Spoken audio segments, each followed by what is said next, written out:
예술은 보는 것이 아니라 다른 사람들이 보도록 만드는 것이다.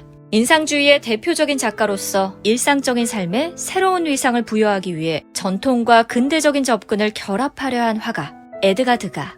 드가의 작품 주제로 절대로 빼놓을 수 없는 게 바로 그가 무려 1500여 점이 넘게 그린 발레리나 관련 그림입니다. 오늘날의 발레리나는 대단한 예술가로 평가받지만 당시 사회 분위기 속에서 발레리나는 우아한 직업이기보다는 마치 쇼걸에 가까운 이미지였기에 그들에 대한 그림은 대중의 은밀한 상상력을 자극시켰죠. 드가가 발레리나를 주로 그린 데는 그 개인의 성적 취향의 문제도 있지만 재력가인 아버지의 죽음 이후 경제적 어려움에 시달린 그는 집안을 일으키기 위해서 최대한 많은 그림을 팔아야 했기에 많은 사람들, 특히 부자들이 선호한 주제인 발레리나를 그리게 된 겁니다. 무엇보다 많은 그림을 팔기 위해서 한 작품에 오랜 시간을 투자할 수 없었던 그는 빠르게 그리기 용이한 파스텔을 사용, 거기에 모노타이프라는 판화 기법을 활용해 그림을 대량으로 생산하게 됩니다. 그리고 여기 그 중에서도 가장 유명한 작품이 있으니 바로 1874년작 발레 수업입니다.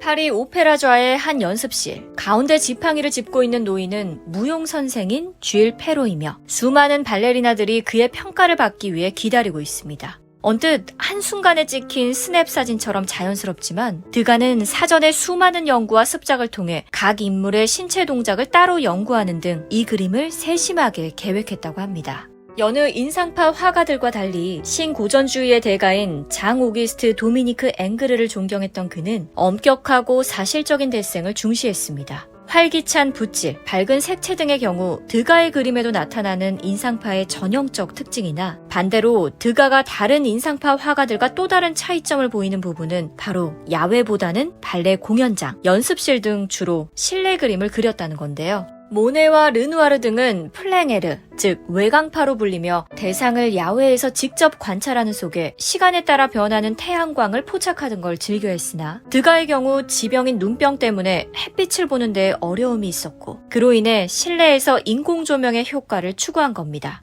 한편 발레 그림을 포함해서 드가의 그림을 자세히 들여다보면 여성들의 얼굴이 매우 흉하고 혐오스럽게 그려져 있는 걸 볼 수 있는데요. 실제로 그에게는 여성 혐오증이 있었으니 이것은 그가 어린 시절 어머니의 외도와 불륜을 목격하며 생겨난 것이었습니다. 그는 자신의 그림 속 여성의 얼굴을 일그러뜨려 어머니에 대한 증오심을 표출하려 했고 심지어 이러한 화법으로 절친 마네의 아내의 얼굴을 그리면서 그와 의절하기도 했으며 나아가 그가 평생 독신으로 지내게 되는 결정적 원인이 되기도 했죠. 그러나 그런 특수한 배경 속에 그의 이러한 파격적인 표현 양식이 나올 수 있었고 이것은 그로 하여금 세계적인 명성을 얻게 만들었으니 참 아이러니한 일이 아닐 수 없죠.